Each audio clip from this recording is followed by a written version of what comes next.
अस्सलाम वालेकुम। आज हम अपना चैप्टर 2 स्टार्ट कर रहे हैं। चैप्टर 2 हमारे पास क्या था कि हमने क्या करना था। लिमिट्स एंड कॉन्टिन्यूटी का चैप्टर हमने स्टार्ट किया हुआ था। इसके अंदर हम टॉपिक नंबर 2.5 कॉन्टिन्यूटी को डिस्कस करेंगे।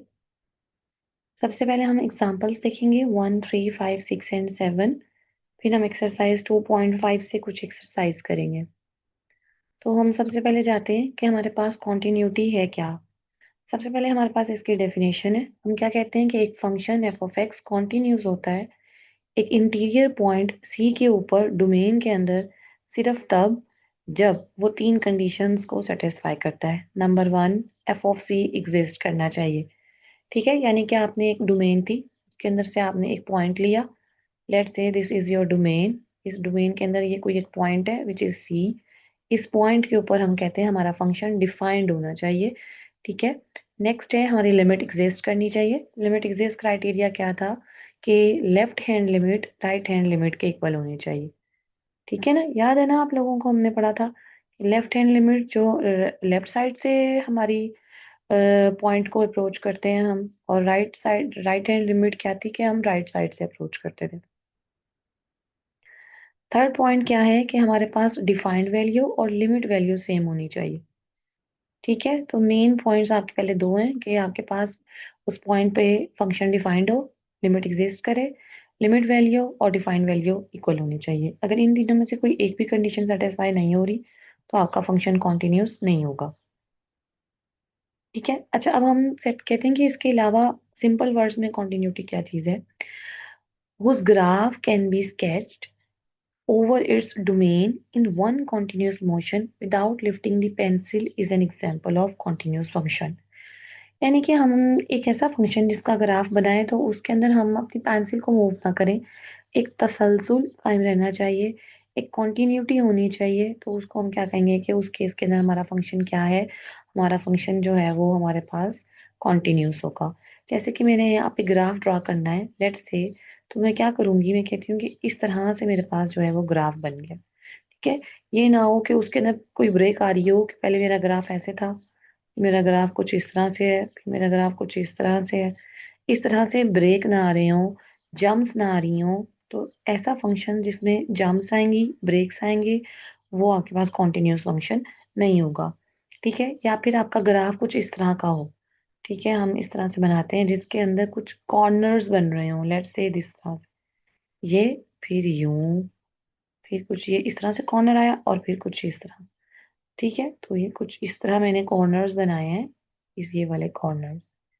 ठीक है, इस तरह से कॉर्नर्स आ रहे हो, ये मैंने जिस तरह से जम्प्स क्रिएट किए हैं। ठीक है, एक ग्राफ ये ले लेते हैं, इसके अंदर हम कहते हैं जंप क्रिएट्स किए हैं कि ये हमारे पास जीरो पे वैल्यू वन थी। ठीक है, इसे हम इंक्लूड नहीं करते, और ये जब हम इस सर्कल लगा के फिल कर देते हैं तो इट्स मीन हमने ये इंक्लूड कर दिया। तो ये जो जंप आ गई है बीच में, इस जंप की वजह से ये फंक्शन क्या हुआ, कॉन्टिन्यूस नहीं रहा। ठीक है, और आपके पास क्या हुआ है यहाँ पे, ये जो कॉर्नर्स आ गए हैं इस वजह से आपका फंक्शन यहाँ पे कॉन्टिन्यूस नहीं रहा। ठीक है, तो आपके पास हमें यहाँ से पता चल गया कि हम क्या करते हैं कि ऐसा फंक्शन हमारे पास कॉन्टिन्यूस होता है जिसके अंदर एक तसलसल कायम हो, जिसके अंदर किसी तरह की कोई ब्रेक ना आए, कोई जंप ना आए, जिसके अंदर कोई हमारे पास कॉर्नर ना बन रहा हो। नेक्स्ट हमें जो है कॉन्टिन्यूटी के लिए एक और पॉइंट दिया गया है which is the interior point और द एंड पॉइंट। इसको हम समझ सकें, क्योंकि हमारे यहाँ पे लिखा हुआ है कि हमारा जो फंक्शन हम जिसे चेक कर रहे हैं जिस पॉइंट पे, वो इंटीरियर पॉइंट है। तो इंटीरियर पॉइंट का होता है कि आपका जो फंक्शन है वो कॉन्टिन्यूस होगा इंटीरियर पॉइंट पर अगर उसके डोमेन पे आपकी जो फंक्शनल की वैल्यू है और जो आपकी लिमिट वैल्यू है दोनों सेम होनी चाहिए, डिफाइंड वैल्यू और लिमिट वैल्यू सेम होनी चाहिए। एंड पॉइंट क्या है कि फंक्शन आपका जो है वो एंड पॉइंट पे कॉन्टिन्यूस होगा। तो अब आपके दो एंड पॉइंट होते हैं। ठीक है, जैसे मैंने एक इंटरवल ले लिया ए और बी, यहाँ पे हम एक इंटरवल लेते हैं which is A and B. ठीक है, तो इसका एक एंड पॉइंट ए है और एक एंड पॉइंट बी है। ए जो है वो आपका लेफ्ट एंड पॉइंट है और बी जो है वो आपका राइट एंड पॉइंट है। तो जैसे अभी हमने लेफ्ट हैंड लिमिट और राइट हैंड लिमिट की बात की थी, तो बिल्कुल उसी तरह से हम कहते हैं जब हमारे पास ये एक लाइन है, let's say this one is your line, और ये आपके पास कोई एक पॉइंट ए है, ठीक है, और ये आपके पास कोई एक पॉइंट बी है। जब आप इसे लेफ्ट साइड से अप्रोच करेंगे then this one is your left hand limit, और आप लेफ्ट साइड से अप्रोच कर रहे हैं। और ये यहाँ पे आप इसको जब राइट साइड से अप्रोच करेंगे and this is your right hand limit, ठीक है। तो लेफ्ट हैंड लिमिट में आपके पास ए आ रहा है और राइट हैंड लिमिट में आपके पास बी आ रहा है, ठीक हो गया। तो हम क्या कहते हैं कि हमारे पास लिमिट एग्जिस्ट के अंदर, इसलिए हम कह रहे हैं कि लेफ्ट और राइट दोनों साइड से लिमिट इक्वल होगी तो देन लिमिट एग्जिस्ट करेगी, तो इंटीरियर पॉइंट बन जाएगा। ठीक है, अब जरा हम इसको समझते हैं उसने हमें फिगर के थ्रू इसको कैसे समझाया है। क्या कहा जाता है कि ये आपका एक ग्राफ है, ठीक है। अब इस ग्राफ से अगर आप लोग देखें तो आपके पास क्या हो रहा है कि ये आपको उसने डिफाइन किया टू साइडेड कॉन्टिन्यूटी। ये कॉन्टिन्यूटी है फ्रॉम द राइट साइड और ये कॉन्टिन्यूटी है फ्रॉम द लेफ्ट साइड। अगर हम इसको समझें तो जब राइट साइड से हम आते हैं तो राइट साइड से हम इस पॉइंट ए की तरफ आ रहे हैं, ठीक है।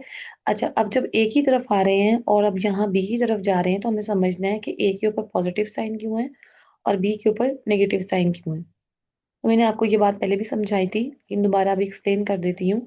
क्या थी हमारे पास ये बात, देखिए हम इसको अब ऐसा करते हैं कि हम 1 और 2 से इसको ड्रॉ करके देखते हैं, ठीक है। मैं यहाँ पे एक लाइन लेती हूँ, ये मैंने एक पॉइंट 1 ले लिया और ये मैंने एक पॉइंट 2 ले लिया, ठीक है। अब आप मुझे खुद से बताएंगे, अगर हम, ठीक है, अगर हम जो है वो A2 की तरफ जा रहे हैं तो बेसिकली हम इंक्रीमेंट कर रहे हैं ना।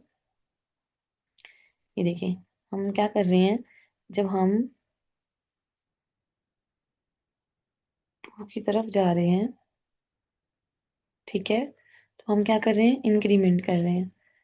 तो बेसिकली हम 1 से 2 की तरफ जा रहे हैं तो वैल्यू इंक्रीज हो रही है, लेकिन जब हम 2 से 1 की तरफ जाते हैं तो वैल्यू डिक्रीज होती है। दैट्स वाई आपके पास जब आप लेफ्ट साइड से जाएंगे लेफ्ट हैंड लिमिट आएगी, लेफ्ट हैंड लिमिट के ऊपर आपके पास पॉजिटिव साइन आएगा, और राइट हैंड लिमिट से जब हम जाएंगे तो हमारे पास जो साइन होगा वो नेगेटिव होगा। ये जस्ट हमारी लिमिट को रिप्रेजेंट कर रहा है कि हम लेफ्ट और राइट साइड से अप्रोच कर रहे हैं, ठीक है। तो आपने क्या करना है कि देखिए ये राइट साइड है और ये लेफ्ट साइड है, और जब ये दोनों साइड इक्वल हो जाती हैं तो वो सी पॉइंट जो है वो हमारा इंटीरियर पॉइंट बन जाता है, जिसको हम कहते हैं टू साइडेड कॉन्टिन्यूटी। तो जब हम इंटीरियर की बात करेंगे तो इसका मतलब ये होगा कि हमारा जो फंक्शन है वो लेफ्ट साइड और राइट साइड दोनों साइड से कॉन्टिन्यूस फंक्शन है। बहुत से फंक्शंस होंगे जिनको हम देखेंगे, लेकिन जिनकी क्या हो रही होगी, लेफ्ट साइड वाली लिमिट एग्जिस्ट कर रही होगी, राइट वाली नहीं कर रही होगी, तो वो लेफ्ट कॉन्टिन्यूस होंगे। बहुत सारे ऐसे होंगे जिनकी राइट कर रही होगी लेफ्ट नहीं कर रही होगी, तो वो राइट कॉन्टिन्यूस होंगे, ठीक है। और बहुत सारे ऐसे फंक्शंस को देखेंगे जिनकी लेफ्ट और राइट बोथ लिमिट्स एग्जिस्ट कर रही होंगी, ठीक है, बट उस पॉइंट पे हमारी डिफाइंड वैल्यू और लिमिट वैल्यू इक्वल नहीं आ रही होगी तो भी फंक्शन कॉन्टिन्यूस नहीं होगा। तो फंक्शन सिर्फ उस केस में आपका कॉन्टिन्यूस होगा जब उसकी डिफाइंड वैल्यू और लिमिट वैल्यू इक्वल होनी चाहिए, लिमिट भी एग्जिस्ट करनी चाहिए और डिफाइंड वैल्यू जो है वो भी एग्जिस्ट करनी चाहिए, ठीक है। ओके, मुझे उम्मीद है आपको ये क्लियर हो गया होगा, तो हम आगे चलते हैं। अच्छा, नेक्स्ट हमारे पास उसने क्या कहा है कि एक फंक्शन जो है, if a function F is not continuous at point C, we say that F is discontinuous at C and C is the point of discontinuity of F. जैसे कि मैंने आपको बताया कि अगर इन तीनों में से कोई एक पॉइंट भी जो कॉन्टिन्यूटी टेस्ट है, उसका कोई एक पॉइंट भी अगर हमारे पास जो है वो सेटिस्फाई नहीं होगा तो फंक्शन डिसकॉन्टिन्यूस हो जाएगा, या हम कहेंगे कि वो पॉइंट फंक्शन का डिसकॉन्टिन्यूटी का पॉइंट है, ठीक है। जैसे कि हमें एग्जांपल दी गई है यूनिट स्टेप फंक्शन की, ठीक है। यूनिट स्टेप फंक्शन जो है वो, देखिए नाम ही उसका क्या है, यूनिट स्टेप फंक्शन। अब ना वो क्या फंक्शन है, ना ही वो लेफ्ट कॉन्टिन्यूस है, ठीक है, और वो ना ही कॉन्टिन्यूस है क्योंकि उसके अंदर जंप आ रहा है। अच्छा, अब इसको समझते हैं कि ये लेफ्ट कॉन्टिन्यूस क्यों नहीं है। अच्छा देखिए जरा कि ये लेफ्ट कॉन्टिन्यूस क्यों नहीं है। देखिए, जब मेरा यूनिट स्टेप फंक्शन होता है ना, वो एक ऐसा फंक्शन होता है जो हमें जीरो से कम वैल्यूज के लिए जो है ना वो जीरो आंसर दे रहा होता है, नेगेटिव वैल्यूज के लिए, और पॉजिटिव वैल्यूज के लिए 1 आंसर दे रहा होता है, ठीक है। अच्छा, जीरो पे हमें 1 आंसर देते हैं, for for zero and greater than zero positive values के लिए हमें 1 आंसर देता है, और लेस देन जीरो के लिए हमें 0 आंसर देता है। भी मैं आपको यहाँ पर डिफाइन करके बता देती हूँ कि हमारा फंक्शन किस तरह का होता है। हमारा फंक्शन ना ये यहाँ पे उसने यूनिट स्टेप फंक्शन को u ऑफ x से रिप्रेजेंट किया है। तो हम यहाँ लिख सकते हैं कि जो u फंक्शन है, ठीक है, वो किस तरह का फंक्शन है, जो हमें 0 या फिर 1 आंसर देता है। ठीक है, जब x की वैल्यू लेस देन 0 है उस केस के अंदर, यानी कि नेगेटिव वैल्यूज के लिए हमें 0 दे रहा है, 0 और 1 के लिए जो है वो हमें आंसर क्या दे रहा है, 1 दे रहा है। ठीक है, अब आप लोग खुद देखें कि 0 जो है वो इक्वल इंक्लूड है, यानी कि डिफाइंड वैल्यू एग्जैक्टली 0 पे हमें आंसर 1 मिल रहा है। डिफाइंड है फंक्शन 0 के ऊपर, 0 पे हमें देखो 1 मिल रहा है। अच्छा, फिर हमने लेफ्ट और राइट साइड से देखना है। अगर हम लेफ्ट साइड से देखते हैं तो आंसर 0 है। ठीक है, राइट साइड से देखते हैं तो आंसर 1 है। लिमिट ही एग्जिस्ट नहीं कर रही। जब लिमिट एग्जिस्ट नहीं कर रही, देखें, इसलिए उसने कहा है कि neither left continuous nor continuous there. Left side से तो वो 0 0 की तरफ जा रहा है। ठीक है, एग्जैक्ट में आंसर नहीं पता, विच इज द जंप। देखो, जब हम किसी तरफ जा रहे होते हैं, हमने लिमिट के कॉन्सेप्ट में पढ़ा था, तो हम कहते हैं कि वो एग्जैक्टली हम कह देते हैं कि भाई जैसे लिमिट अप्रोच कर रही है तो वो हमारी लिमिट वैल्यू भी अप्रोच करेगी। बट ये जा तो 0 की तरफ रहा था, बट आंसर क्या आ गया, 0 पे 1 आ गया। अभी चीज भी ये चीज है, ये जंप है। ठीक है, और जंप डिसकंटिन्यूटी वो होती है जिसके अंदर हम कुछ करके इन्हें सेट ही नहीं कर सकते। ठीक हो गया। और हमारा जो फंक्शन है वो हम उसमें किसी तरह की कोई सेटिंग नहीं कर सकते, कोई पॉइंट के एडजस्टमेंट नहीं कर सकते।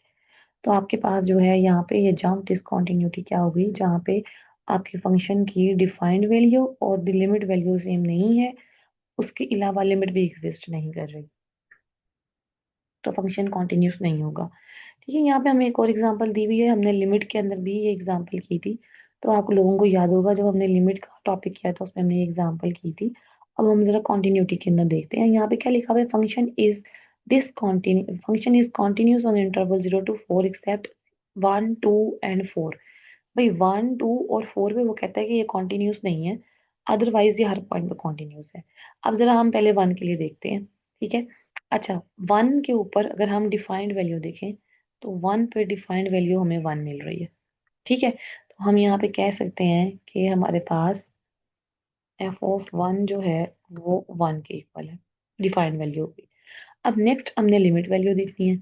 लिमिट वैल्यू के लिए हमें क्या करना है, लिमिट वैल्यू के लिए हमें देखना है कि लेफ्ट हैंड लिमिट और राइट हैंड लिमिट।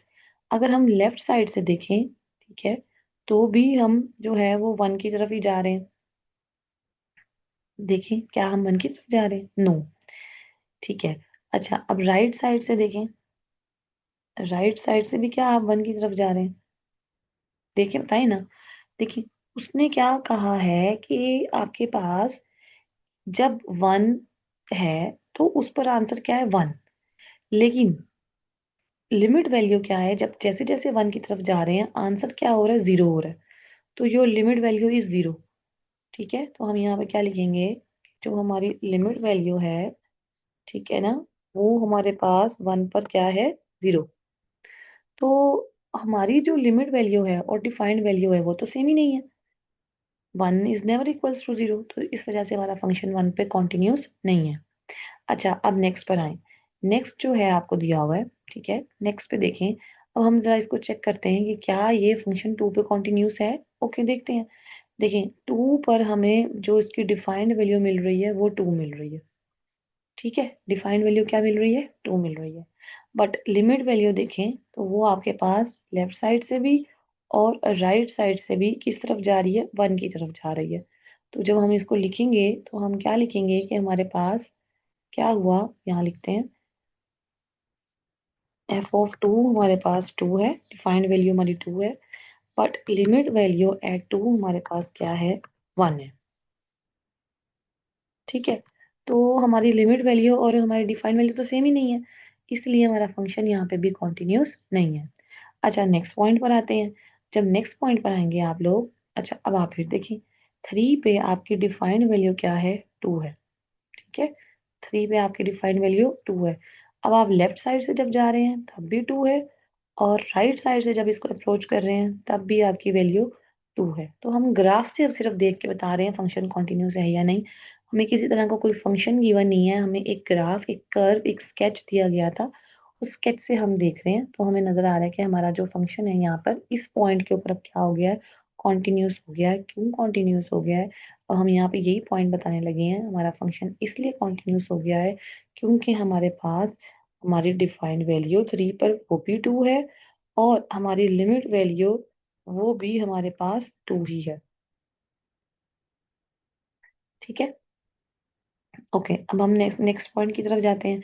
जो नेक्स्ट पॉइंट है वो हमारे पास हमें क्या दिया गया है, 4 दिया गया है और उसने हमें यही कहा है 1 पे कॉन्टिन्यूस नहीं है, 2 पे कॉन्टिन्यूस नहीं है, 4 पर भी कॉन्टिन्यूस नहीं है। तो जरा हम 4 को चेक कर लेते हैं। देखिए 4 के ऊपर, अब 4 पे आपको डिफाइंड वैल्यू कुछ ये दी गई है। ठीक है, ये क्या डिफाइंड वैल्यू होगी, लेट से दिस वन इज 0.5 समथिंग होगी, चेक कर लेते हैं हम। ठीक है, तो ये हमें नजर आ रहा है कि ये कुछ 0.5 टाइप की होगी। ठीक हो गया, और लेकिन जो इसकी लिमिट वैल्यू है वो हमें नजर आ रही है कि लिमिट 1 को अप्रोच कर रही है। और दूसरी नंबर पर हमें इसकी राइट साइड से तो लिमिट दी ही नहीं गई, तो लिमिट के लिए हमें राइट साइड वाली वैल्यू तो दी ही नहीं गई। तो ये फंक्शन हमारे पास कॉन्टिन्यूस नहीं होगा क्योंकि एक तो हमें इसकी राइट साइड की लिमिट नहीं दी गई।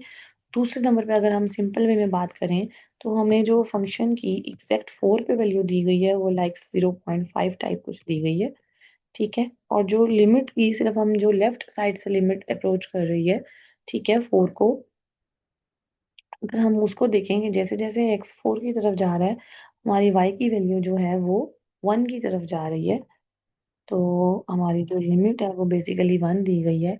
तो अगर हम सिर्फ लिमिट का क्राइटेरिया देखें तो एक तो इसमें राइट हैंड लिमिट नहीं दी गई, सिर्फ खाली लिमिट को देखें तो लिमिट वैल्यू और डिफाइंड वैल्यू भी सेम नहीं है, तो ये फंक्शन हमारे पास कॉन्टिन्यूस नहीं होगा।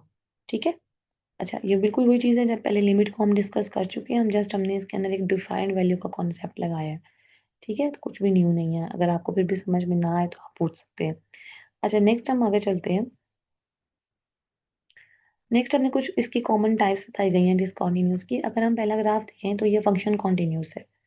ये फंक्शन जो है वो कहता है 0 पर 1 आंसर नहीं है। 1 का मतलब होता है ये इंक्लूड नहीं है, लेकिन 1 के करीब तरीन है। ठीक है। अच्छा, फिर वो कहता है कि आपके पास 0 पर आंसर क्या आता है, 2। तो ये कॉन्टिन्यूअस हो सकता है अगर ये 2 की जगह हमें क्या आंसर दे, 1 दे। तो यहाँ पे यही कहा गया है कि ये जो फिगर 1 है ये कॉन्टिन्यूअस है। फिगर बी जो है ये कॉन्टिन्यूअस होती अगर ये एफ ऑफ 0 1 होता।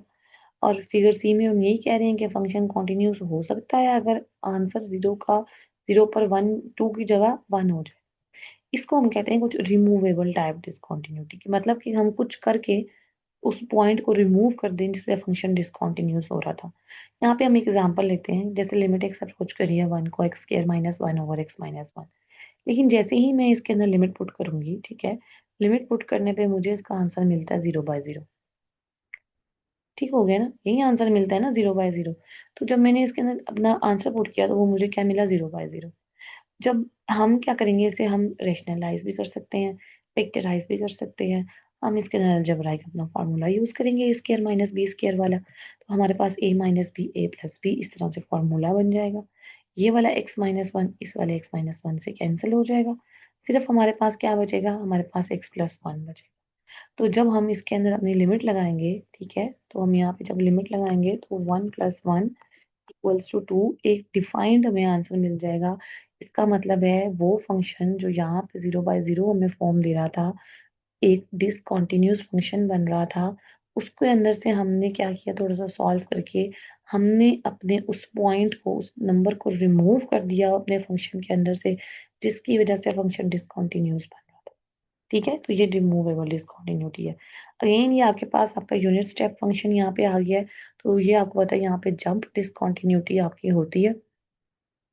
ऐसे ही कॉन्टिन्यूटी होती है जिसमें जस्ट आपके पास एक साइड की लिमिट एग्जिस्ट करती है। ठीक है, या फिर आपके पास डिफरेंट वैल्यूज होती हैं और हम क्या कहते हैं कि इसके अंदर हमारे पास कोई किसी तरह का वे नहीं है कि हम इसको अपनी मर्जी से एडजस्ट कर सकें जैसे रिमूवेबल में हम करते हैं। ठीक है। अच्छा, फिर उसके बाद हमारे पास जो मज़ीद टाइप्स दी गई हैं उनको हम डिस्कस कर लेते हैं, जिसके अंदर उसने हमें एक जो है वो फंक्शन दिया 1/x²।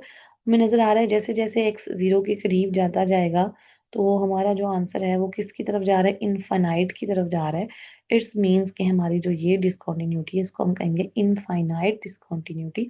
और ये हमें कहाँ पे मिल रही है, x = 0 पे मिल रही है, कि जैसे जैसे हम 0 के करीब जाते जाएंगे तो ये जो हमारा ग्राफ है ये इन्फिनिटी के करीब होता जाएगा। ठीक है, और हमें यहाँ से फिगर देखते नजर आ रहा है कि इसके अंदर टू मच ऑसिलेशंस आ रही हैं। तो यहाँ पे एक फिगर को, ग्राफ को देखकर ही हम बता सकते हैं कि ये किस तरह की डिसकंटिन्यूटी है, ऑसिलेटिंग डिसकंटिन्यूटी है। और जाहिर सी बात है, जैसे जैसे हमें नजर आ रहा है कि एक्स यहाँ पे देखेंगे, थोड़ी सी उसने ना एक्सपैंड करके बनाई हुई है। फिर जैसे जैसे आप जीरो के करीब जाते जा रहे हैं, या आपकी जो ऑसिलेशंस हैं ये कंप्रेस होती जा रही हैं, ये बढ़ती जा रही हैं। देखिए यहाँ पे इतनी ज्यादा बढ़ी हैं कि उन्होंने डॉटेड लाइंस के अंदर शो की हैं। तो हम यहाँ यही कहते हैं कि ये जैसे जैसे हमारी लिमिट जीरो की तरफ जाती जाती है, हमारी ऑसिलेशंस बढ़ती जाती हैं। अच्छा, एग्जाम्पल 5 हमें दी गई है। एग्जाम्पल 5 के ए पार्ट में हमें क्या बताया गया है कि जितने भी आइडेंटिटी फंक्शंस हैं, कांस्टेंट फंक्शंस हैं, वो हर जगह पे कॉन्टिन्यूस है। क्यों कॉन्टिन्यूस है? क्योंकि कोई भी एक ऐसा भी पॉइंट नहीं है जो इसको अनडिफाइन कर सके। एक्स एक लीनियर फंक्शन है, अलजेब्राइक फंक्शन है, पॉलिनोमियल फंक्शन है, कुछ भी कह सकते हैं। पॉलिनोमियल फंक्शन की डोमेन क्या थी? Set of real number. Constant function की डोमेन क्या थी? Set of real number. ठीक है। आइडेंटिटी फंक्शन के ग्राफ क्या होता है? Straight line. कॉन्टिन्यूस फंक्शन का ग्राफ क्या होता है? हॉरिजॉन्टल लाइन, जितनी मर्जी लंबी कर लें। और वाकई जो उसने कहा था, आपके पास एक तसलसल रहे, ये इस तरह से रहेगी, और एफ ऑफ एक्स की कुछ इस तरह से रहेगी। तो आपके पास एक तसलसल, एक कॉन्टिन्यूटी बरकरार है जो कि रहती है। तो हम कहते हैं कि हमारे पास ये फंक्शंस क्या होते हैं? कॉन्टिन्यूस होते हैं।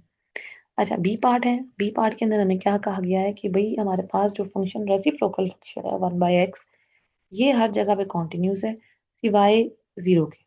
ठीक है, क्योंकि जीरो पुट करने से ये अनडिफाइन हो जाता है, इनफाइनाइट डिसकंटिन्यूटी बन जाती है। तो वो कहता है कि आपका फंक्शन ये हर पॉइंट पे कॉन्टिन्यूस है सिवाय जीरो के। और अगर आपको इंटरवल की फॉर्म में कोई ऐसा फंक्शन दे दिया गया है जिसने जीरो कंटेन किया है, तो वो उस इंटरवल पे डिसकंटिन्यूस होगा जिस इंटरवल में जीरो होगा। ठीक है, डोमेन की बात करेंगे तो वो सिर्फ जीरो पर है। इंटरवल की बात करेंगे तो उस इंटरवल में जिसमें जीरो होगा, उस इंटरवल पर ये फंक्शन डिसकंटिन्यूस हो जाएगा। 1/x का ग्राफ कुछ किस तरह का होता है, याद हो शायद आप लोगों को, वो हमने कुछ इस तरह से बनाया था। ठीक है। अच्छा, इसी तरह से जैसे ये बना हुआ है 1/x² का, तो 1/x² के फर्स्ट और सेकंड क्वाड्रेंट के अंदर आ रहा है। बट यहाँ पे क्या होता है कि फर्स्ट और फोर्थ क्वाड्रेंट के अंदर आता है कि हमें y की वैल्यू नेगेटिव मिलती है। तो सेम कुछ इसी तरह का ग्राफ होता है। यहाँ पे मैं आपको बना के बता देती हूँ, अगर आप लोग भूल चुके हैं तो ये 1/x का ग्राफ। ठीक है, 1/x। तो आपको नजर आ रहा है कि जैसे जैसे हम जीरो के करीब जाएंगे तो हमारा ग्राफ इन्फिनिटी की तरफ जाएगा। ठीक है। अच्छा, नेक्स्ट हम देखते हैं कि हमें क्या बताया गया है। नेक्स्ट हमें जो है वो कुछ प्रॉपर्टीज बताई गई हैं कि अगर कोई दो फंक्शंस कॉन्टिन्यूस हैं, उनका सम लें, डिफरेंस लें, प्रोडक्ट लें, क्वोशिएंट लें, पावर, रूट, कुछ भी करेंगे वो कॉन्टिन्यूस ही रहेंगे। एग्जाम्पल नंबर 6 हमें दी गई है। एग्जाम्पल नंबर 6 के अंदर ए पार्ट हमें कहा गया है कि जितने भी पोलिनोमियल फंक्शंस हैं वो सारे कॉन्टिन्यूस हैं। क्यों कॉन्टिन्यूस हैं? क्योंकि वो किसी भी एक ऐसा, कोई ऐसा पॉइंट नहीं मिलता जिसपे वो डिफाइन ना हो। हमने क्या कहा था, इनकी डोमेन क्या है? Set of all real numbers. अच्छा, जितने भी रेशनल फंक्शंस हैं, या हर वो फंक्शन जो पी बाई क्यू की फॉर्म में लिखे जाते हैं, वो हमारे पास कॉन्टिन्यूस हैं सिवाय उस पॉइंट के जहाँ पे क्यू ऑफ सी अनडिफाइन होगा।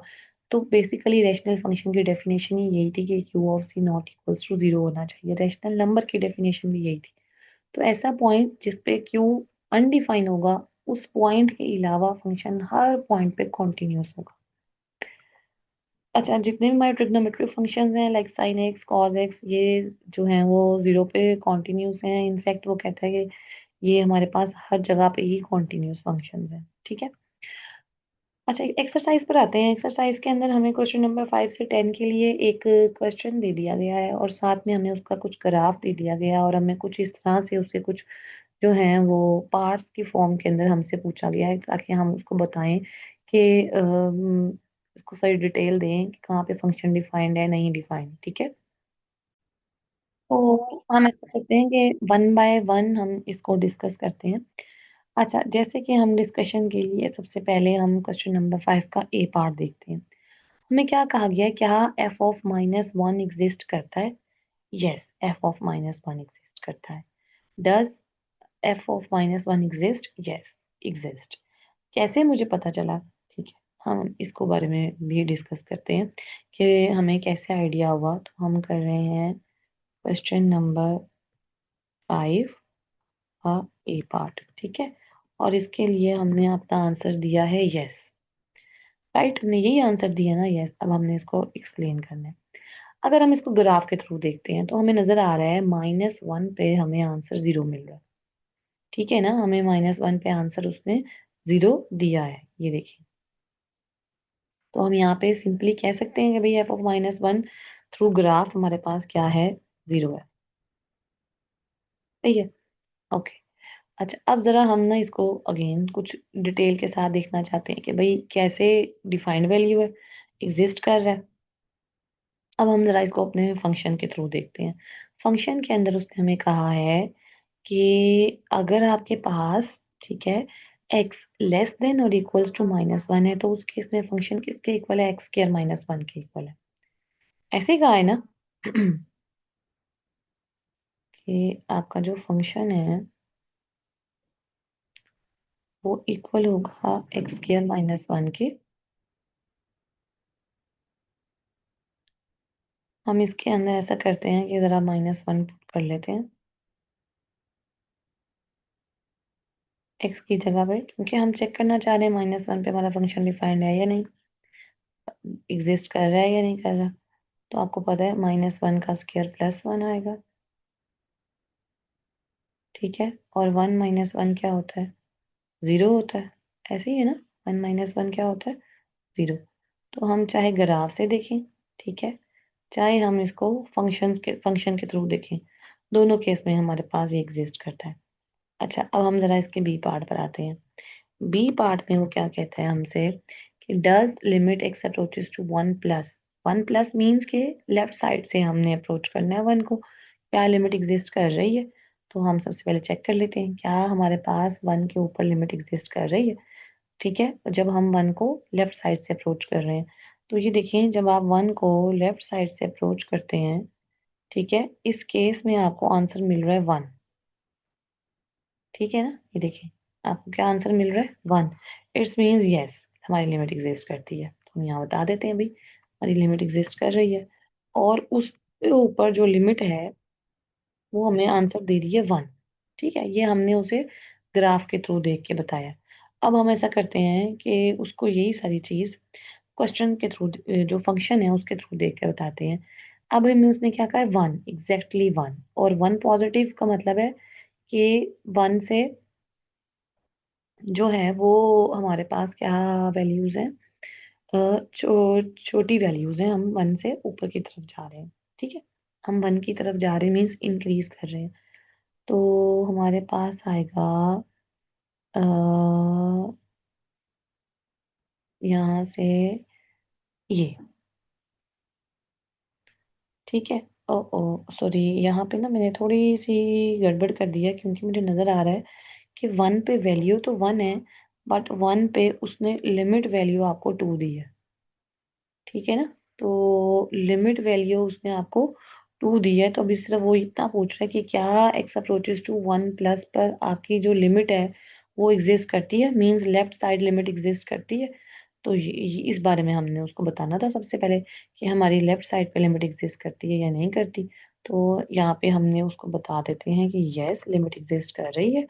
और क्या लिमिट एग्जिस्ट कर रही है 1+ पर, 1+ पर हमें कुछ 2 टाइप मिल रहा है, ठीक है। लिमिट f(x)(2), ठीक है। अब हम इसे जरा ग्राफ से अगर देखें, ग्राफ से तो हमने बता दिया। अब ये देखिए ना, मुझे कैसे पता चला है, मुझे यहाँ से पता लगा कि मेरे पास ये टर्म थी ना, this one is for greater than 1 and less than 2। ये फंक्शन उसने डिफाइन किया विच इज इक्वल्स टू -2x+4, ठीक है। तो हम यहाँ पे लिखते हैं f(x) is equals to -2x+4। तो जब आप इसमें अपनी लिमिट वैल्यू पुट करेंगे, ये बेसिकली उसने आपको x greater than 1 के लिए दी है, ठीक है। तो जब आप इसमें अपनी वैल्यू पुट करेंगे तो आपको मिलेगा आंसर 2, ठीक है। ये हमें यहाँ से भी पता चल गया, -2+4 2 होता। सी पार्ट में उसने कहा है कि क्या आपकी लिमिट वैल्यू जो कि 1 प्लस की तरफ है, ठीक है, और सॉरी इस -1 प्लस है। चलिए हमने अभी फिल वक्त हमने इसको 1 के लिए किया है, -1 के लिए नहीं किया, ठीक है। तो 1 के लिए बेसिकली 6 क्वेश्चन है, तो हम कहते हैं कि हम क्वेश्चन नंबर 6 कर रहे हैं, ठीक है। ये क्वेश्चन नंबर 6 का बी और बी पार्ट हो गया, ये क्वेश्चन नंबर 6 का बी पार्ट हो गया, ठीक है। क्योंकि हमने 1 पे चेक कर लिया, उसने हमें -1 कहा हुआ था, एक ये हमारा पार्ट हो गया, ठीक हो गया, एक ये हमारा 1 के लिए पार्ट हो गया। क्या लिमिट एग्जिस्ट करती है? लिमिट एग्जिस्ट कर रही है, देखिए लेफ्ट साइड से भी वो 2 को ही अप्रोच कर रहा है और राइट साइड से भी वो 2 को ही अप्रोच कर रहा है, ठीक है। अब वो पूछ रहे हैं क्या लिमिट वैल्यू और 1 वाली वैल्यू सेम है? नो, क्योंकि हमने अभी देखा कि f(1) पे वैल्यू उसकी 1 हो रही है, ठीक है। तो इसका ए पार्ट क्या था? क्या f(1) पे लिमिट एग्जिस्ट कर वैल्यू एग्जिस्ट कर रही है? Yes, which is equals to 1, ठीक है। और वो हमें क्वेश्चन के अंदर भी गिवन है, जब x 1 होता है तो आंसर क्या है? 1। और सी पार्ट है, क्या उसने पूछा है कि लिमिट वैल्यू और उसकी डिफाइंड वैल्यू सेम है? नो।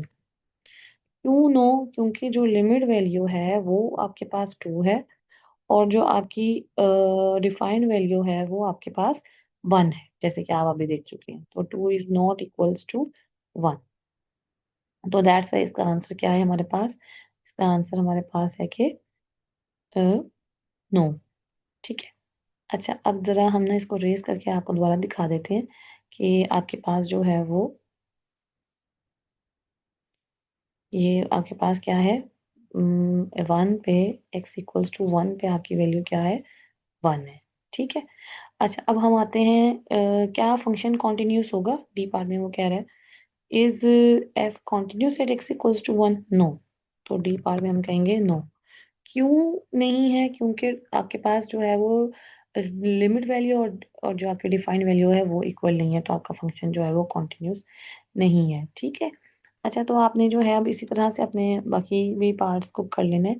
तो हम जरा सी क्वेश्चन को देखते हैं। सी पार्ट जो था -1 पॉजिटिव के लिए, -1 पॉजिटिव f(x) एग्जिस्ट करता है। अब आप मुझे खुद फिगर देख के बताएं, ये क्या -1 पॉजिटिव एग्जिस्ट करता है? ठीक है, तो हम सबसे पहले अपनी इस फिगर को क्लीन कर लेते हैं ताकि हमारे लिए करना आसान हो जाए। तो अगर अब आप लोग देखें तो -1 पॉजिटिव का मतलब है हम -1 की तरफ जा रहे हैं। तो हमारे पास इधर तो फंक्शन की कोई वैल्यू दी ही नहीं गई, हमें तो -1 से आगे का बताया गया है, पीछे का तो हमें बताया ही नहीं गया। इस पे उसकी लिमिट ही एग्जिस्ट नहीं कर रही। जब लिमिट एग्जिस्ट ही नहीं कर रही तो कैसे हम बता देंगे भाई वो -1 के इक्वल है या नहीं है? फंक्शन -1 पे कॉन्टिन्यूस है या नहीं है, ये तो नहीं बता सकते अब हम, ठीक है ना, कॉमन सेंस की बात है।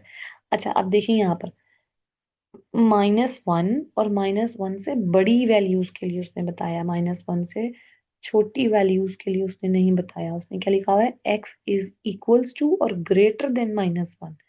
x -1 से लेस के लिए उसने हमें वैल्यू तो बताई नहीं है, ठीक है ना। जब उसने लिमिट लिमिट एग्जिस्ट नहीं करेगी तो हम बाकी वैल्यूज क्या बताएं? समझ में आ रही है ना मेरी बात? ठीक है, तो आपने क्या करना है कि समझ में आ गया ना मैंने क्या बताया, ठीक है ना। तो आपके पास जो फंक्शन है वो कॉन्टिन्यूस के बारे में हम कैसे बताएंगे भाई कॉन्टिन्यूस है या नहीं?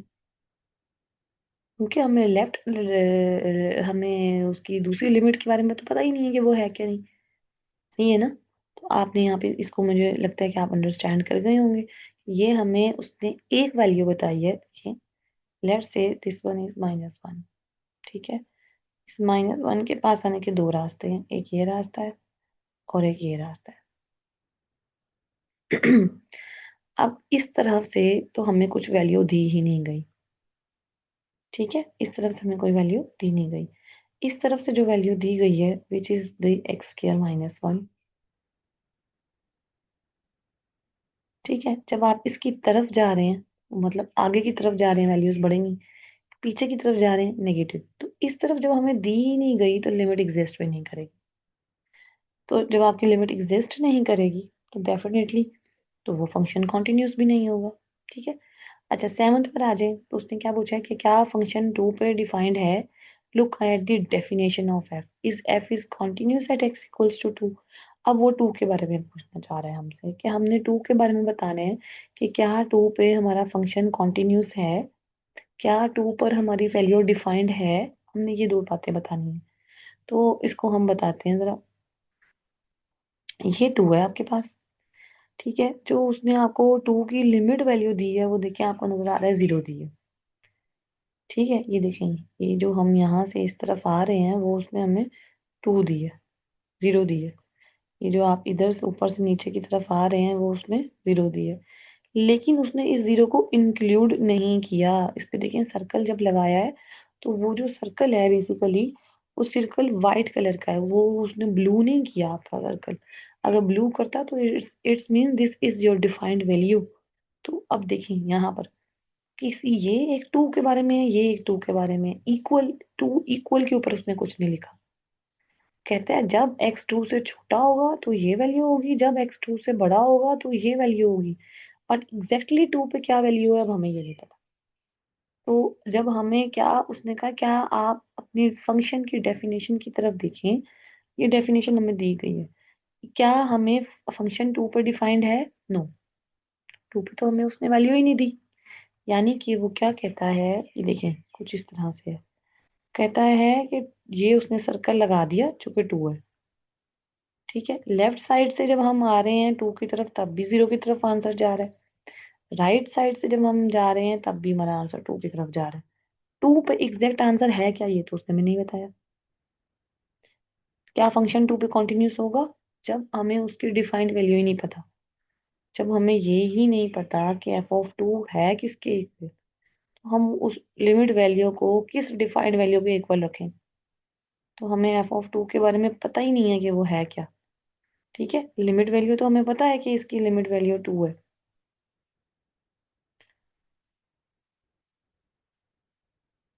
ठीक है। लिमिट वैल्यू तो हमें पता लग गया इसकी 0 है, लेकिन हमें इसकी डिफाइंड वैल्यू नहीं पता। इस केस में हम फंक्शन को कहेंगे वो कॉन्टिन्यूस भी नहीं है। और बाकी एक्सटेंशन वगैरह वो भी हमने डिस्कस नहीं की। अच्छा 8 पर आते हैं। At what values of X is F continuous, x की किन वैल्यूज के लिए आपका फंक्शन कॉन्टिन्यूस होगा। अब वो ये पूछ रहा है कि एक्स की किन वैल्यूज के लिए आपका फंक्शन कॉन्टिन्यूस है। तो अब हम जरा चेक कर लेते हैं। उसने हमें बताया है फंक्शन एग्जैक्ट 1 पे वैल्यू बताई है, -1 पे वैल्यू बताई है, ठीक है। और 1 से 2 और 2 से 3, 3 पे नहीं होगा क्योंकि 3 के आगे की हमें लिमिट नहीं पता, -1 के पीछे की लिमिट हमें नहीं पता। -1 पे हमारा फंक्शन कॉन्टिन्यूस नहीं है, 3 पे नहीं है, 2 के बारे में हमें पता नहीं है, 1 पे हम चेक कर चुके हैं हमारा फंक्शन कॉन्टिन्यूस नहीं है। 0 पर आ जाते हैं। क्या 0 पे हमारा फंक्शन कॉन्टिन्यूस है? मुझे तो 0 पे नजर नहीं आ रहा, क्योंकि 0 पे लेफ्ट और राइट लिमिट भी इक्वल नहीं है। जैसे ही मैं 0 पुट करती हूँ आंसर आएगा -1, ठीक है। ये देखो इधर से अगर इस साइड से देखो तो आंसर आ रहा है आपका -1 0 पर। और इधर से चेक करें, देखिए -1 की तरफ से आए, -1 की तरफ से आए हैं तो आंसर आपका आएगा -1। देखो इस साइड से आंसर ये -1 की तरफ है और इस साइड से आंसर 0 की तरफ है। तो आपकी लिमिट एग्जिस्ट नहीं कर रही। तो इस पूरे में से तो कुछ भी नहीं है, इस पूरे में से कुछ भी नहीं जिसपे फंक्शन कॉन्टिन्यूस होगा, ठीक है। तो आपने इस क्वेश्चन को कर लेना है। अच्छा आगे हम देखते हैं हमें मजीद क्या एक्सरसाइज दी गई है। हमें मजीद उसने क्या बताया है। उसने हमें कहा है कि आप हमें सिर्फ इतना बता दें at what points are the function 13 to 30 continuous, कि इनमें से किन पॉइंट्स पर आपके फंक्शंस जो हैं वो कॉन्टिन्यूस हैं या नहीं है। तो आपको मैंने अभी रैशनल फंक्शन के बारे में बताया था। रैशनल फंक्शन क्या था कि जो नीचे वाली वैल्यू होगी हमने उसको चेक करना होता है। हम यहाँ पे सिंपली जो है 13 के अंदर जो भी हमारा नीचे वाला फंक्शन होगा क्यू ऑफ एक्स, क्योंकि हमें यहाँ पे दिया गया है x-2, हम उसको रखेंगे 0 के इक्वल। तो यहाँ से हमें x मिल गया 2, तो x 2 के इक्वल आ गया। इसका मतलब है 2 के अलावा एक्सेप्ट 2 आपका जो फंक्शन है वो पूरी की पूरी डोमेन के ऊपर कॉन्टिन्यूस है, ठीक है। तो हम यहाँ पे कहेंगे कि हमारा जो function y function F of x वो कॉन्टिन्यूस है every point of domain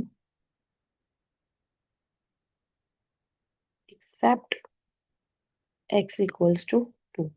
2 के अलावा हर पॉइंट के लिए आपका जो फंक्शन है वो कॉन्टिन्यूस है। ठीक है, तो हमने ये चीज़ अब याद रखनी है कि आपका जो फंक्शन है वो सिर्फ 2 पे कॉन्टिन्यूस नहीं है, बाकी हर पॉइंट पे कॉन्टिन्यूस है। तो इस तरह के जो क्वेश्चन है आप लोगों को पता भी कहाँ आते हैं, एमसीक्यूज टाइप के अंदर आते हैं। ठीक है ना, आपको पता है ना कि ये कहाँ आते हैं, एमसीक्यूज टाइप में आते हैं। अच्छा, अब ये जैसे कि है x+2 होल स्क्वायर, ये -2 पे कॉन्टिन्यूस नहीं है, डिसकॉन्टिन्यूस हो जाएगा। अब 15 को देखें जरा।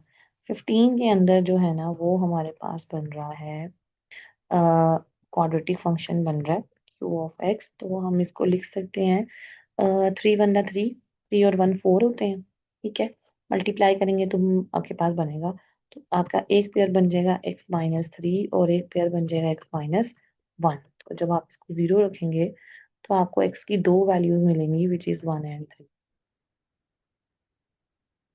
ठीक है, तो इसके अलावा आपका फंक्शन पूरी की पूरी डोमेन पर कॉन्टिन्यूस होगा।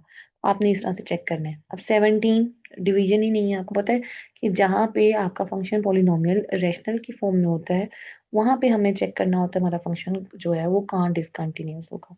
मॉड फंक्शन आ गया, मॉड फंक्शन आपको पता है पॉजिटिव होता है, तो इस केस के अंदर क्या होगा, आपका फंक्शन अगेन कहीं डिसकंटिन्यूस नहीं होगा। 19 जीरो के ऊपर आपका फंक्शन जो है वो कॉन्टिन्यूस होगा, क्योंकि जैसे ही जीरो पुट करेंगे अनडिफाइंड बनेगा। ठीक है, अच्छा आपने जो है अब इस तरह से इसके लिए आपको डोमेन देखनी होगी कोसेकेंड के लिए, कॉस के लिए, कि हमारा किस पॉइंट है जहाँ पे हमारी जो है वो ट्रिग्नोमेट्रिक फंक्शन अनडिफाइंड होते हैं। अभी हमने पीछे पढ़ा है कॉस एक्स जो है वो 0 पे भी कॉन्टिन्यूस है और हर पॉइंट पे कॉन्टिन्यूस है, तो ये कॉन्टिन्यूस रहेगा। ठीक है, अभी हमने पीछे पढ़ा है। और साइन स्क्वायर एक्स के बारे में हमने देखना है, क्योंकि ये स्क्वायर है तो नेगेटिव नंबर को भी पॉजिटिव कर देगा, तो ये आपके पास कहीं भी अनडिफाइंड नहीं होगा, दैट्स वाई ये आपके पास कॉन्टिन्यूस ही रहेगा। एक्स स्क्वायर है, एक्स स्क्वायर के अंदर क्या होता है, -1 का स्क्वायर 1 ही होता है, तो ये भी फंक्शन कॉन्टिन्यूस रहेगा। लेकिन अब आपने टेन की डोमेन चेक कर लेनी है, तो ये आपके पास एक स्क्वायर रूट फंक्शन है, डिवीजन में कोई ऐसी टर्म नहीं है जिसके ऊपर फंक्शन अनडिफाइन हो, तो ये पूरी की पूरी डोमेन पे कॉन्टिन्यूस रहेगा, पूरी की पूरी डोमेन पे कॉन्टिन्यूस रहेगा, पूरी की पूरी डोमेन पे कॉन्टिन्यूस होगा, और 28 भी पूरी की पूरी डोमेन पे कॉन्टिन्यूस होगा। ठीक है, अच्छा अब नेक्स्ट उसने हमें क्या दिया हुआ है, उसने हमें मजीद कुछ क्वेश्चन दिए हैं। हमें क्वेश्चन दे दिया गया है जी,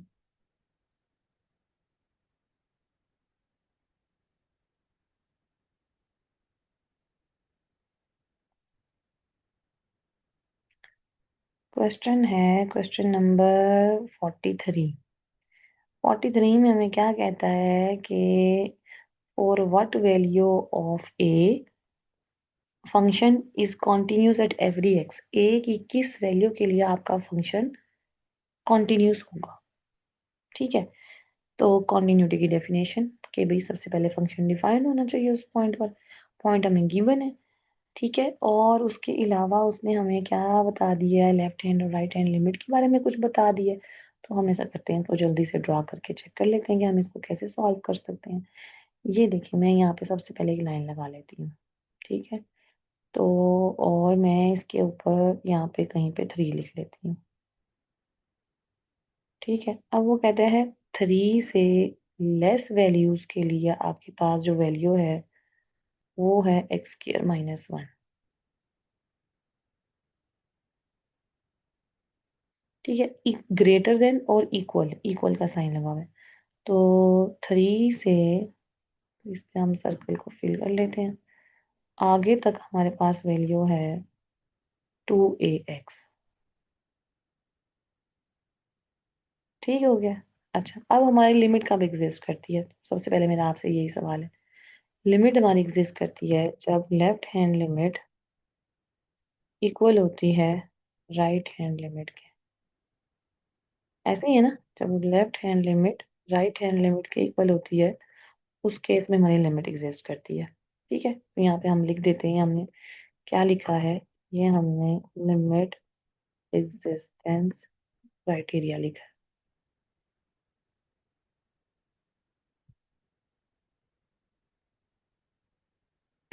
ठीक है, ये हमारा लिमिट एग्जिस्टेंस क्राइटेरिया जो कि हमने यहाँ पे बता दिया है कि हमारा जो है वो कब लिमिट एग्जिस्ट करती है, जब left hand limit right hand limit के इक्वल होती है। तो हम ऐसा ही करेंगे। हमें दो फंक्शंस दिए गए हैं, X square minus one and two A X. हम इसको लिख लेते हैं। तो यहाँ पे हमारे पास जो लेफ्ट साइड से जो है वो दिया हुआ है, तो हम यहाँ पे इसको प्रॉपर फॉर्म में ही मैं लिखती हूँ, ताकि आप लोगों ने तो क्वेश्चन करना है, आप लोगों को पता होना चाहिए। ठीक है, मैंने कुछ इस तरह से दो फंक्शंस लिख लिए हैं, और हम यहाँ पे इनकी ज़रा लिमिट लगा लेते हैं, which is the left hand limit और the right hand limit. x approaches to 3 positive and x approaches to 3 negative। ठीक है, पॉजिटिव के लिए एक्स स्क्वायर माइनस वन है, नेगेटिव के लिए टू ए एक्स है। लिख देते हैं। हमने तो सिर्फ एक ही वैल्यू बतानी है। ठीक है, हमने ये चेक नहीं करना फंक्शन कॉन्टिन्यूस है या नहीं, क्योंकि उसने हमें ये तो नहीं कहा ना। तो x square minus one equal हो जाएगा टू ए एक्स के। लिमिट आप साथ में लिख लेंगे।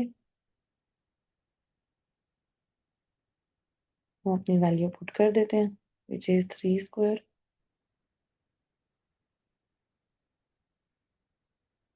Minus one.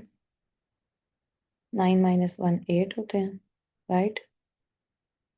और यहाँ पे टू ए और एक्स आपको क्या दिया गया है, 3 दिया गया है। तो ये क्या हो जाएगा, 6 ए। ऐसे ही है ना। और यहाँ से आप अपनी ए की वैल्यू निकाल लें। 8/6, 2 4 8 और 2 3 6। तो आपके पास 4/3 ए की वैल्यू निकल आई। उसने हमसे यही पूछा था कि ए की किस वैल्यू के लिए आपका फंक्शन एट पॉइंट पे कॉन्टिन्यूस होगा। आपने इसी तरह से अपने 44, 45 और 46 क्वेश्चन को कर लेने। ठीक है, सेम यही पैटर्न रहेगा। और आपने यहाँ पे यही बतानी है बात कि भाई आपका फंक्शन किस तरह से कॉन्टिन्यूस होगा। अच्छा, 47 और 48 क्वेश्चन के अंदर हमें जो है वो तीन तीन पॉइंट्स दे दिए गए हैं, मतलब तीन वैल्यूज दे दी गई हैं, माइनस वन और वन, इस तरह से हमें कुछ दे दिया गया है। टू और जीरो, दो दो तीन तीन वैल्यूज दी गई हैं। ठीक है, तो हम जरा इसको देख लेते हैं, पहले हम क्लीन कर लेते हैं। अच्छा, अब हम जरा देखते हैं कि भाई क्या इसके अंदर क्राइटेरिया है। तो सबसे पहले हम 47 क्वेश्चन को करते हैं। 47 के अंदर उसने हमें क्या कहा है, ए और बी दोनों की वैल्यूज बताओ। तो सबसे पहले वही बात है कि हम यहाँ पे एक लाइन लगाते हैं। तो एक पॉइंट है हमारे पास -1, ठीक है, और एक पॉइंट है हमारे पास 1। -1 को इंक्लूड किया, -1 और -1 से छोटी वैल्यूज के लिए जो है हमारा आंसर जो है वो -2 है। तो हम इसको इंक्लूड करके यहाँ तक लिखते हैं। तो इसके लिए हमारा आंसर है -2। -1 से 1 तक के लिए आंसर है ax माइनस बी। ठीक है, तो उसने इसको -1 को और 1 को इंक्लूड नहीं किया, और यहाँ तक के लिए आंसर उसने हमें दिया है ax माइनस बी। ठीक है, 1 से बड़ी वैल्यूज के लिए जो आंसर है वो है हमारे पास 3। सही है। तो हम अपना लिमिट एग्जिस्टेंस क्राइटेरिया लगाते हैं। जब लिमिट एग्जिस्टेंस क्राइटेरिया लगाएंगे तो उस केस के अंदर limit F of X is equals to limit F of X. तो हम सबसे पहले इसको जो है वो चेक कर रहे हैं -1 के लिए। ठीक है, तो मैं यहाँ लिख लेती हूँ एक्स इक्वल्स टू -1। आपने इसके अंदर खुद ही एडजस्ट कर लेना, आप लेफ्ट और राइट के लिए। सही है। लेफ्ट साइड के लिए जो हमें लिमिट दी गई है विच इज -2, और राइट साइड के लिए जो हमें लिमिट दी गई है which is ax minus B. ठीक है, तो जब आप इसके अंदर लिमिट पुट कर देंगे तो -2 इक्वल हो जाएगा a इंटू एक्स की वैल्यू -1 है, minus B which is -2 equals to -a minus B. तो हम यहाँ से कह सकते हैं कि 2 equals to a plus B. सही है। ऐसे ही कुछ कहेंगे ना। अच्छा, इसी तरह से हम इसको जरा यहाँ पे फॉर द वैल्यू ऑफ 1 लिख लेते हैं। ठीक है, तो limit F of X equals to limit of X, और यहाँ पे हमने एक्स की वैल्यू लेट से 1 ले ली है। तो 1 के लिए हमारे पास है A X minus B equals to 3। ठीक हो गया, लिमिट साथ में लगेगी।